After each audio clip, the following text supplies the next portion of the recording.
25,000 euros losses every single day. For us, and so we are having a few challenges to approach these places to try to fix the chimney. We were able to fix ones up until this point, but towards the harbor and from the main, I think we would be seeing completely different sites.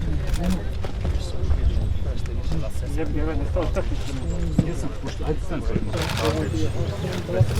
Our lakes,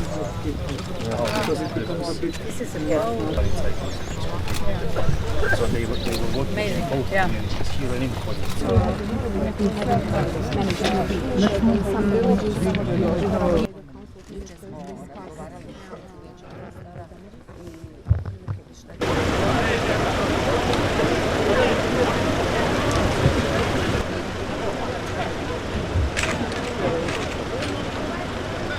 Dosta primisno.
Foremost, my thoughts are with the victims and the families and friends they left behind. What a horrible experience. I heard that the disaster started in the middle of the night. People had no chance to flee the destruction. And I wanted to say Europe is by your side. Europe stands with you. And we're here not only for the short run, but also for the mid and long term, to help you, first of all, of course, to help immediately, but secondly, to reconstruct and rebuild after the disaster again. Ovdje je nastradalo, nažalost, 19 osoba, mojih 9 bližnjih, moje familije. Stradalo je dosta kuća, skoro, ajmo reći, pola sela je sravnjeno sa zemljom, ako mogu tako da se izrazim. Je stvarno nevjerojatno da je moja kuća ostala, nas spasla, ajmo reći, stabla koja su nasnuta na moju kuću bila.